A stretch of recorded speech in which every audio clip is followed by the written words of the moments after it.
Hello students welcome back to echo of knowledge. आज এই ভিডিওটোত আমি আলোচনা কৰিবলৈ গৈ আছো যে এইবাৰ 2026 বৰ্ষত এইচএস স্কুটি কিমান শতাংশত প্ৰদান কৰা হ'ব আৰু তোমালোকৰ বহুতৰে মনৰ এটা কোৱেশ্চন যে এইবাৰ 2026 বৰ্ষত কিমান শতাংশত দিব।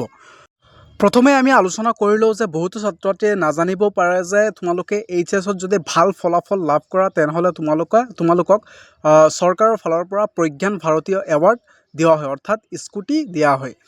অৰ্থাৎ এই স্কুটি পাবলৈ হ'লে তোমালোকৰ যোগ্যতা এবিলিটি কি লাগিব সেই গোটেইখিনি বিষয়ে আজিৰ এই ভিডিঅ'টোত আলোচনা কৰিম। আৰু এইবাৰ 2026 বৰ্ষত কিমান শতাংশ পালে দিব আৰু 2025 বৰ্ষত কিমান শতাংশত দিছিল সেই গোটেইখিনি বিষয়ে আজিৰ এই ভিডিঅ'টোত আলোচনা কৰিম। গতিকে তোমালোকে ভিডিঅ'টো প্ৰথমৰ পৰা সম্পূৰ্ণ শেষলৈ চোৱা। এতিয়া আহা আমি আলোচনা কৰোঁ যে প্ৰজ্ঞান ভাৰতীয় এৱাৰ্ড কি। প্ৰজ্ঞান ভাৰতীয় এৱাৰ্ড হ'ল যিসকল ছাত্ৰ ছাত্ৰী পৰীক্ষাত অৰ্থাৎ উচ্চতৰ মাধ্যমিক পৰীক্ষাত ভাল ফলাফলেৰে উত্তীৰ্ণ হয় সেইসকল ছাত্ৰ ছাত্ৰীক উৎসাহ উদ্দীপনাৰ বাবে চৰকাৰৰ ফালৰ পৰা এটা গিভৱে দিয়া হয়, অৰ্থাৎ ইয়াকে প্ৰজ্ঞান ভাৰতীয় এৱাৰ্ড বুলি কোৱা হয়। এই এৱাৰ্ডটো তোমালোকে যদি চোৱা 2021 বৰ্ষ 22 বৰ্ষ 23 বৰ্ষ 24 বৰ্ষ সেই সময়ত এই এৱাৰ্ডটো ল'ৰাক দিয়া হৈছিল। 75% যদি পাৰ্চেণ্টেজ হয় তেনেহ'লে ল'ৰাই পাইছিল আৰু 60% যদি ছোৱালীয়ে পায় তেতিয়াহ'লে ছোৱালীয়ে পাইছিল। কিন্তু নিয়ম সলনি কৰিলে যোৱাবাৰ আমাৰ অসমৰ মুখ্যমন্ত্ৰী ডক্টৰ হিমন্ত বিশ্ব শৰ্মা ছাৰে যোৱাবাৰ এটা নতুন নিয়ম আনিলে যে ল'ৰা আৰু ছোৱালী উভয়ে যদি 80% পায় তেনেহ'লে এই এৱাৰ্ডটো পাব, অৰ্থাৎ এই স্কুটিটো পাব।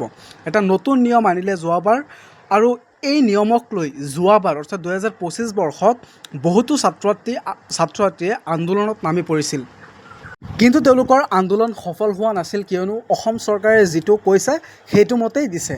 গতিকে এইবাৰ কোনে পাব? এইবাৰ বহুতে ভাবি আছে চাগে 75%তেই দিব ল'ৰাক আৰু 60%তেই ছোৱালীক দিব, কিন্তু নহয়, যিটো হৈ গ'ল এতিয়া আৰু সেইটো সলনি নহয়। যদি সলনি হয় তেনেহ'লে আমাৰ অসমৰ মুখ্যমন্ত্ৰী ডক্টৰ হিমন্ত বিশ্ব শৰ্মা ছাৰে এইটো তোমালোকক জনাই দিব। কিন্তু মোৰ মতে লাগে এনেকুৱা কোনো ধৰণৰ সলনি নহয়, কিয়নো সলনি হ'লে যোৱাবাৰে হ'লেহেঁতেন, কিন্তু এইবাৰ চাগে সলনি নহয়। আৰু এতিয়া আহা জানি লওঁ, বহুত ছাত্ৰ ছাত্ৰীয়ে ভাবি আছে যে first division, second division, third ডিভিজনত কিবা দিয়ে নেকি। অৰ্থাৎ তোমালোকে জানি লোৱা যে এইচএছ পাছ কৰাৰ পিছতে এটা এৱাৰ্ডেই, আৰু এই এৱাৰ্ডটো হ'ল প্ৰজ্ঞান ভাৰতীয় এৱাৰ্ড।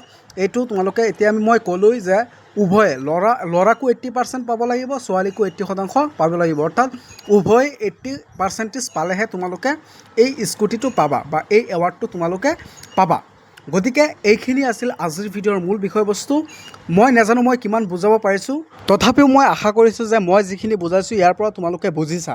যদি কোনোবাই নুবুজা তেনেহ'লে তোমালোকে কমেণ্ট কৰিবা, কমেণ্ট কৰি সুধিবা আমাক। যিকোনো বিষয়ত যদি কিবা ডাউট থাকে তেনেহ'লে কমেণ্ট ছেকশ্যনত তোমালোকে জনাই যাবা, আমি সকলোবিলাক ডাউট ক্লিয়াৰ কৰিম। আৰু যিসকল ছাত্ৰ ছাত্ৰীয়ে আমাৰ এই চেনেলটো তোমালোকে নতুনকৈ আহিছা তোমালোকে চেনেলটো ছাবস্ক্ৰাইব কৰি ৰাখিবা, যিহেতু তোমালোকৰ আৰু ডাঙৰ কিছুমান বিষয় আছে। যে আৰু এটা এৱাৰ্ড আছে, সেইটো এৱাৰ্ড নহয়, সেইটো তোমালোকৰ স্কিমহে হয়, তোমালোকৰ ঈশানোদয় স্কলাৰশ্বিপ। সেই স্কলাৰশ্বিপ কিমান পাৰ্চেণ্টেজ পালে তোমালোকে পাবা, ফাৰ্ষ্ট ডিভিজন নে ছেকেণ্ড ডিভিজন, সেই সকলোৱে বা কোনে পাব সেই বিষয়ে আমি ভিডিঅ'ত আনিম। ঈশানোদয় স্কলাৰশ্বিপ, সেই স্কলাৰশ্বিপটো বিষয়খিনি তোমালোকে চাবা। গতিকে এইখিনি আছিল আজিৰ ভিডিঅ'ৰ মূল বিষয়বস্তু। চেনেলটো তোমালোকে ছাবস্ক্ৰাইব কৰি ৰাখিবা। Thank U.